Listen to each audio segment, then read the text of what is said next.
everyone. Welcome to Wine Diplomat. I'm Eureka, and today we are going to be talking about buying a wine solely because of the points. What does that mean? Well, points is when a wine critic or a wine magazine rates a wine, usually out of 100. And so when we're walking down the wine aisle and we see a big bold sticker that just says 90 something points, 100 points, uh, is that really going to jive with what I think, or what you take it home and you say, wow, this wine is pretty highly rated, but let's dig in deeper. Let's see if we're really getting our points for our money. So I got a cool little treat for you. Today we are talking about Hall Ranch Zinfandel out of Paso Robles, California. So Hall Ranch is a brand. They were been around since the 90s. They were one of the pioneering families in Paso Robles, planting what is kind of the grape that put Paso Robles on the map, and that is Zinfandel. Now, we're not talking about the pink jug stuff that my grandma must have bought, but we're talking about red Zinfandel, which is a phenomenal grape. And what I'm usually expecting out of Zin, especially out of Paso, is big, bold, ripe, dark fruit, little higher alcohol. This is not a wine that's very subtle, in my opinion. I'm kind of expecting it to be big and bold, like an electric guitar. Like you've plugged it in an amp and you've just hit a power chord, and it's loud and it's beautiful, and that's exactly what I'm expecting out of this. So before we get into my thoughts on it, let's exactly hear what the wine critic gave this wine. If you haven't found a Zin that you like, try this one. Dense, soft tannins with dark cherry and a hint of black bramble and cinnamon. Serve with something off the grill or a nice soft goat cheese. 95 points, beverage dynamic. Okay, 95 points. That's out of 100, guys. So we're saying beverage dynamics is saying, it might not be perfect, but it's pretty darn close. And to be fair, we're only paying $19.99 for this bottle, so $20 for a very, very highly rated wine. This is exactly why this video was created, to see, can we get amazing wine for less than 30 bucks? So let's dig into Hall Ranch. I'm excited to see. So, we're talking about what I was expecting is like deep, dark fruit, big alcohol, right? Big, little tannins, but nothing too crazy. That's kind of what we're expecting out of Zinfandel out of California. Um, but and that's the first thing I look is like when I'll put it on camera here. We're looking at the color first off, and it is like not pitch black, but it's very dark purple, like um, just just like not garnet, not ruby. I mean, this thing is purple. Um, I'll put it up in this. Yeah, you cannot see through this wine. It is it is just. I mean, it's completely opaque, which is honestly what I do expect out of a Zinfandel. When I'm looking at it, let's see, the legs, right? People love the legs. Very, very high alcohol. Looking at the legs here, and on the back of the bottle it says 15.5% alcohol. That's on the high end of the spectrum for red wine. So on the nose, immediately I'm getting a little bit of wood influence. Like there's a cedar, there's a wood component. It's not quite smoky, but you can definitely tell that there was wood. And you absolutely get like that kind of tart blackberry, brambleberry, people call it. That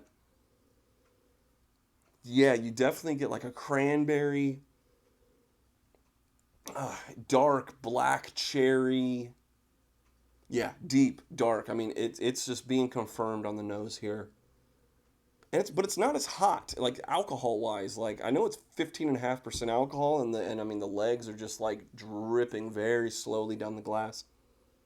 but it's not as hot. It doesn't have that alcohol burn that I would expect at this height. But let's dig in. It's good. It's the good time, baby. Hmm. It's got bright acidity to it. Good, and acidity is important because acidity is kind of the backbone of the structure of a red wine, especially something that we're looking on the higher end of the spectrum. All right, good acidity to it. Wasn't as sweet. It wasn't as kind of what I was expecting with all this fruit that you're smelling.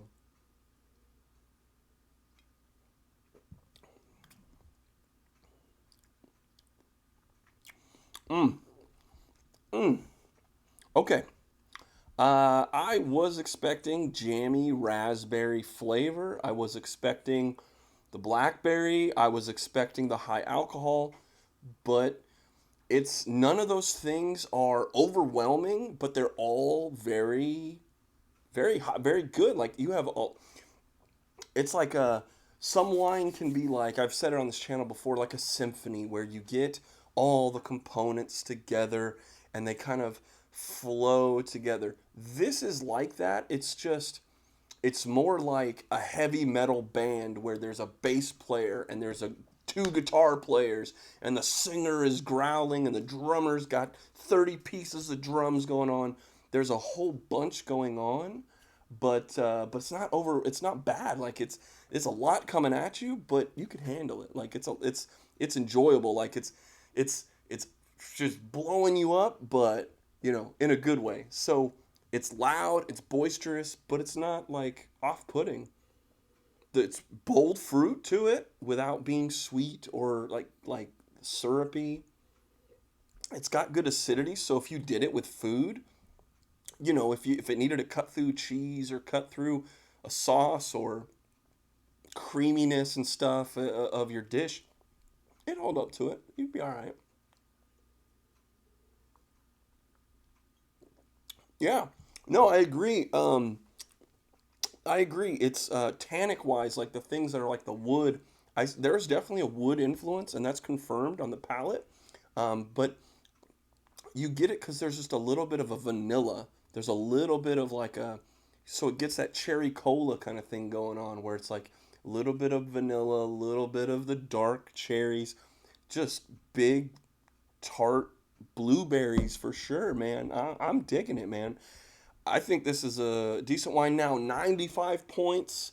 Uh, I don't really do points myself, but I mean, it's good. I don't think it's like 5 stars good. I think that I mean, especially Zinfandel. Like if you were, some people do kind of thumb their nose up at red Zinfandel, but it's phenomenal, man. If you were into Napa cabs, this is the taste profile you're going for. So, I mean, I'd say it's over 90 points. I mean, it's somewhere in that 4.5 stars, I guess, if I'm putting my own rating on it.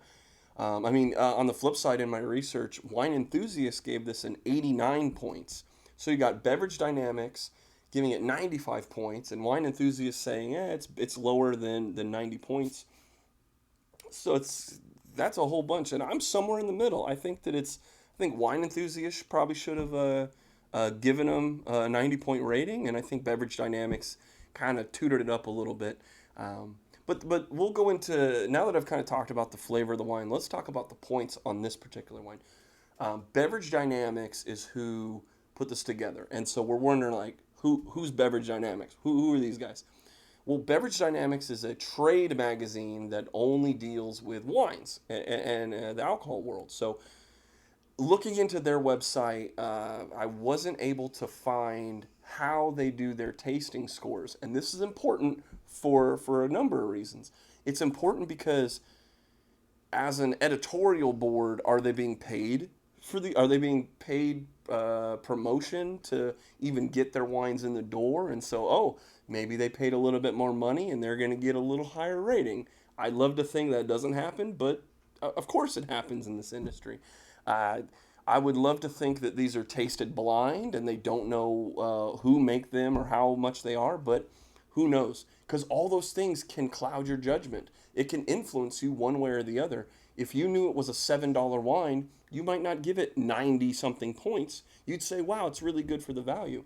If you knew it was from a prestigious winemaker, you might bump up your score because you already think it's some high quality juice.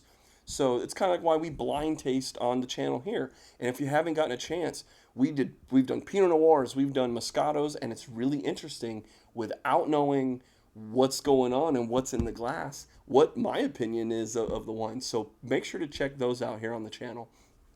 But getting back to beverage dynamics, I don't know how they taste their wines and what kind of scrupulous methods that they're going to go through, but they gave it 95 points. And while I don't agree with that, I do agree that this is a very good wine that you should go out and try. So if you've had this wine before, Hall Ranch Zinfandel out of Paso Robles, man, give it a shot. $19.99, I think it's money well spent.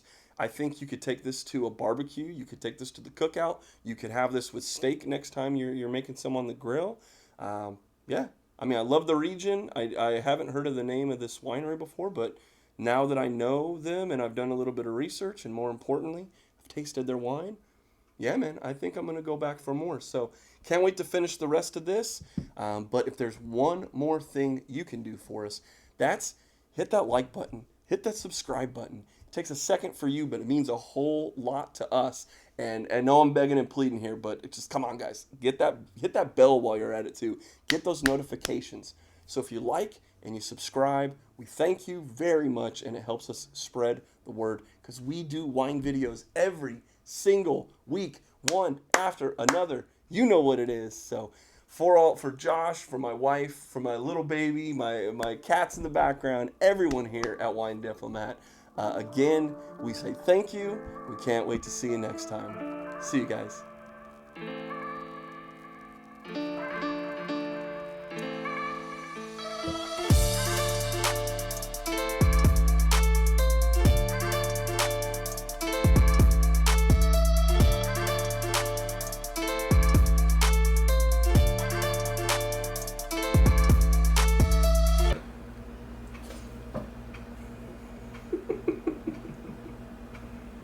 Buddy. Catnip Diplomat.